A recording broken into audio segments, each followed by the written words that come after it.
कैसे हो प्यारे बच्चों?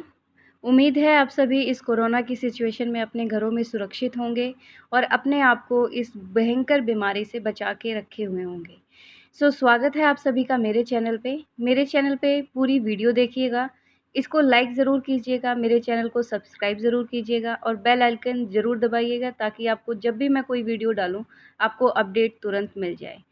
आज हम बात करेंगे कक्षा 3 क्लास 3 अवर बॉडी के बारे में। प्यारे बच्चों, आपको अपने शरीर के बारे में तो ज़रूर पता होगा। आपका शरीर जो है उसमें बहुत सारे ऑर्गन्स हैं, राइट? तो बेटा जैसे कि हमारी बॉडी है, हमारी बॉडी में 2 तरह के ऑर्गन होते हैं, इंटरनल ऑर्गन और एक्सटर्नल ऑर्गन, है ना? इंटरनल का और मतलब क्या हुआ बेटा? इंटरनल का मतलब हुआ वो ऑर्गन जो हमारे शरीर के अंदर मौजूद होते हैं, जैसे हमारा पेट, लंग्स, लिवर। और एक्सटर्नल ऑर्गन्स वो होते हैं बेटा जैसे कि हमारे हैंड्स, लेग्स, नी, राइट, फोरहेड, नोज़, माउथ। ये सब हमारे एक्सटर्नल ऑर्गन्स होते हैं। सबसे पहले हमें ये पता होना ज़रूरी है कि हमारी जो शरीर है, हमारी जो ह्यूमन बॉडी है, जो एक मशीन की तरह काम करती है, वो बनती कैसे है? हमारी जो बॉडी है बेटा वो छोटे-छोटे तंत्र से बनती है जिसको हम बोलते हैं सेल। सेल बेटा जैसे कि हमारा घर है, छोटी-छोटी ईंटें आपस में जुड़कर एक घर बनाती हैं, वैसे ही छोटी-छोटी जो सेल्स होती हैं वो मिलकर हमारी बॉडी बनाती हैं। और ये सेल्स जो होती हैं ये स्मॉलेस्ट लिविंग पार्ट होती है किसी भी ह्यूमन बॉडी का। ये सेल्स बेटा आपस में जुड़कर बनाती हैं टिश्यू और टिश्यू जुड़कर बनाते हैं बेटा ऑर्गन और ऑर्गन से कंप्लीट हो जाता है हमारा ऑर्गन सिस्टम। जैसे कि आप यहाँ पर देख पा रहे हैं कि कोई भी ऑर्गेनेली है उसको बनने के लिए सेल की ज़रूरत होती है। सेल आपस में जुड़कर क्या बनाएंगी? टिश्यू बनाएंगी, टिश्यू आपस में जुड़कर ऑर्गन बनाएंगे, ऑर्गन सारे मिलकर एक ऑर्गन सिस्टम बनाएंगे और ऑर्गन सिस्टम मिलकर एक कंप्लीट ऑर्गेनिज्म बनाएगा। तो ऐसे ही हमारी जो ह्यूमन बॉडी है या फिर कोई भी इंसान जानवर की बॉडी है वो ऐसे ही बनती है। हमारी बॉडी के अंदर 5 सेंस ऑर्गन्स होते हैं जैसे कि आईज, ईयर्स, स्किन, टंग और नोज़। तो ये जो 5 सेंस ऑर्गन्स हैं यही हमारी मतलब चीज़ों को देखने में, सूंघने में, टेस्ट करने में और किसी भी चीज़ को महसूस करने में मदद करते हैं, जैसे विज़न, हियरिंग, स्मेल, टेस्ट और टच। इस तरीके से जो ये हमारे सेंस ऑर्गन्स हैं ये हमें मदद करते हैं इस सुंदर संसार को देखने में। अब हम बात करेंगे हमारे ऑर्गन सिस्टम के बारे में। हमारा जो ऑर्गन सिस्टम है उसमें टोटल बेटा कितने ऑर्गन सिस्टम्स होते हैं? Circulatory system, nervous system, respiratory system, digestive system, skeletal system और मस्कुलर सिस्टम। तो ये सब मिलकर हमारा कंप्लीट ऑर्गन सिस्टम कंप्लीट करते हैं। तो सबसे पहले चलो हम बात करते हैं हमारे रेस्पिरेटरी सिस्टम के बारे में। हमारा जो रेस्पिरेटरी सिस्टम है ये हमें हेल्प करता है बेटा ब्रीदिंग में। ब्रीदिंग का मतलब क्या होता है? सांस लेने में। तो ये हमें किस में मदद कर रहा है? सांस लेने में। और हम जो सांस ले पा रहे हैं इसी की वजह से हम जिंदा हैं। तो इसमें कौन कौन मदद करता है? विंड पाइप मदद करती है, लंग्स मदद करते हैं और नोज़ मदद करती है। तो हम ब्रीद कहाँ से करते हैं बेटा? हम अपनी नाक से ब्रीद करते हैं, नोज़ से ब्रीद करते हैं। नोज़ से फिर जो ऑक्सीजन है वो विंड पाइप से होती हुई कहाँ पहुँच जाती है? हमारे लंग्स के अंदर। ठीक है, तो ऐसे हम एक्सचेंज ऑफ गैसेस करते हैं बेटा। और यहाँ पर जो कार्बन डाइऑक्साइड गैस मौजूद होती है लंग्स विंड पाइप के थ्रू नोज से बाहर उसको निकाल देते हैं। तो हमारा रेस्पिरेटरी सिस्टम हमें हेल्प करता है बेसिकली ब्रीदिंग के लिए। अब हम बात करेंगे डाइजेस्टिव सिस्टम के बारे में। डाइजेस्टिव सिस्टम बेटा हमारे खाना पचाने के लिए जितने भी ऑर्गन्स यूज़ करते हैं वो सारे डाइजेस्टिव सिस्टम में आते हैं। हमारा डाइजेस्टिव सिस्टम बेटा माउथ से शुरू होकर एनस पे ख़त्म होता है और इस पूरे को हम बोलते हैं एलिमेंट्री कैनाल। तो आओ देखते हैं कैसे हमारा डाइजेशन होता है। तो प्यारे बच्चों, हम बात करेंगे डाइजेस्टिव सिस्टम के बारे में। डाइजेस्टिव सिस्टम में बेटा जो हमारा डाइजेशन है वो हमेशा कहाँ से शुरू हो जाता है? माउथ से शुरू हो जाता है। हम खाना मुंह से लेते हुए हम खाने को कहाँ पहुँचाते हैं? हमारे मुंह के अंदर बेटा सबसे पहले क्या होता है? एक यहाँ पे स्लाइवरी ग्लैंड्स होती हैं जो मदद करती हैं किसके अंदर? फूड के अंदर बेटा स्लाइवा मिक्स करने में। यहाँ पर स्लाइवरी ग्लैंड्स बेटा क्या रिलीज करती हैं? स्लाइवा रिलीज करती हैं, जिसकी वजह से जो खाना है हम आसानी से चबा पाते हैं और यहाँ से खाना हमारा अच्छे से चबा हुआ खाना जिसके अंदर सलाइवा जो एक डाइजेस्टिव जूस है वो मिक्स हो जाता है और यहाँ से वो कहाँ जाता है, फूड पाइप से होता हुआ हमारे स्टमक के अंदर। यहाँ से खाना होते हुए हमारा खाना कहाँ पहुँच गया, स्टमक के अंदर।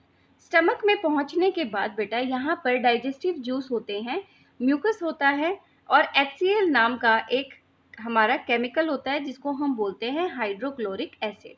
बेटा ये हाइड्रोक्लोरिक एसिड हमारे फूड के अंदर जितने भी हार्मफुल बैक्टीरिया होते हैं उनको खत्म कर देता है।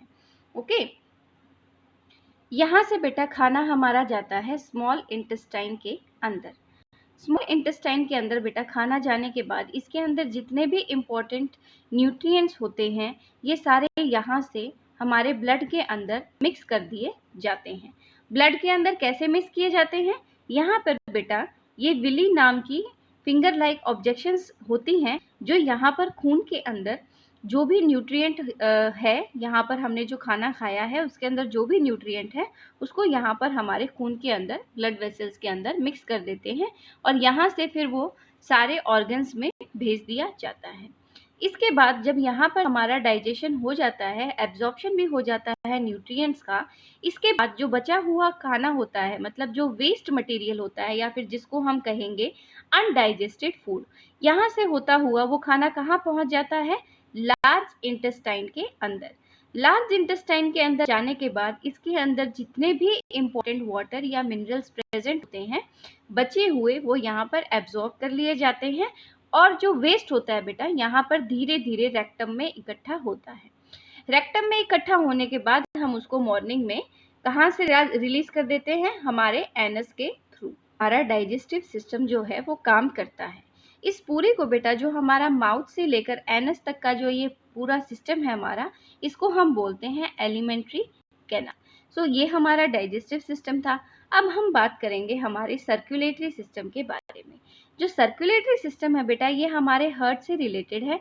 इसमें हमारे हार्ट, ब्लड और ब्लड वेसल्स आते हैं। ब्लड वेसल्स बेटा जैसे कि आर्टरी, वेन्स, कैपिलरीज, ये बेटा ट्रांसफर करती हैं ऑक्सीजन और जो न्यूट्रिएंट्स होता है हमारे ऑर्गन्स के अंदर और जो भी वेस्ट मटेरियल है उसको कैरी आउट करते हैं और बॉडी से बाहर निकालने में हेल्प करते हैं। सो इसका मेन फंक्शन क्या होता है बेटा, हमारे सर्कुलेटरी सिस्टम का ब्लड को ट्रांसफर करना, ओके, पूरी बॉडी के अंदर। अब हम बात करेंगे एक्सक्रीटरी सिस्टम के बारे में। एक्सक्रीटरी सिस्टम का मतलब क्या होता है बेटा, हमारी बॉडी से वेस्ट को बाहर निकालना। सो बेटा हम बॉडी में से वेस्ट जो है वो अलग अलग तरीके से निकालते हैं, जैसे कि लंग्स के थ्रू हम अपनी बॉडी से कार्बन डाइऑक्साइड बाहर निकालते हैं, स्किन के थ्रू बेटा हम स्वेट, पसीने के रूप में हम वेस्ट बाहर निकालते हैं और किडनी रिमूव करती है बेटा यूरिन के रूप में वेस्ट को हमारी बॉडी से बाहर। अब हम बात करेंगे हमारे नर्वस सिस्टम के बारे में। नर्वस सिस्टम में बेटा हमारी ब्रेन होती है, स्पाइनल कॉर्ड होती हैं और नर्व्स होती हैं। तो जैसे कि जो ब्रेन है बेटा वो हमारी पूरी बॉडी को कंट्रोल करता है, इसको हम कंट्रोल सेंटर भी बोलते हैं हमारी बॉडी का।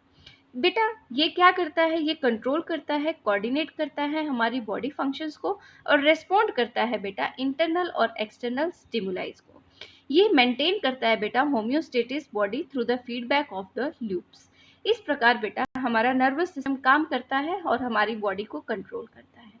अब हम बात करेंगे हमारे स्केलेटल सिस्टम के बारे में। जो हमारा स्केलेटल सिस्टम है बेटा ये बोन्स से बना हुआ एक ढांचा है। इसमें कितनी बोन्स होती हैं, 206 बोन्स होती हैं। बेटा ये हमारे इंटरनल ऑर्गन्स को प्रोटेक्ट करता है, हमारी बॉडी को सपोर्ट देता है और आपको पता है कि जो लंबी बोन्स होती हैं उनके अंदर बोन मैरो होता है और हमारी ब्लड भी फॉर्म होता है।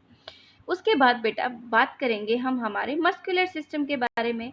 जो हमारा मस्कुलर सिस्टम है इसमें हमारी मसल्स होती हैं और आपको पता है ह्यूमन बॉडी में 650 से भी ज़्यादा मसल्स होती हैं बेटा, मतलब 600 से भी ज़्यादा आपकी बॉडी में मसल्स मौजूद हैं। ये मसल्स बेटा हेल्प करती हैं हमें मूवमेंट में और कुछ मसल्स जुड़ी होती हैं स्केलेटल सिस्टम के साथ भी, जिसकी वजह से हम लिखने का, दौड़ने का जो भी मूवमेंट कर पाते हैं इस सब की हेल्प से। अब हम बात करेंगे रिप्रोडक्टिव सिस्टम के बारे में। रिप्रोडक्टिव सिस्टम बेटा वो सिस्टम होता है जिसके थ्रू हम क्या कर पाते हैं, रिप्रोड्यूस कर पाते हैं अपने बेबीज को। तो रिप्रोड्यूस का मतलब क्या होता है? To produce young ones of its own kind. तो रिप्रोडक्टिव सिस्टम हेल्प करेगा इन प्रोड्यूसिंग द बेबीज। तो क्लास थर्ड, मेरे को उम्मीद है आपको ये ज़रूर समझ आया होगा।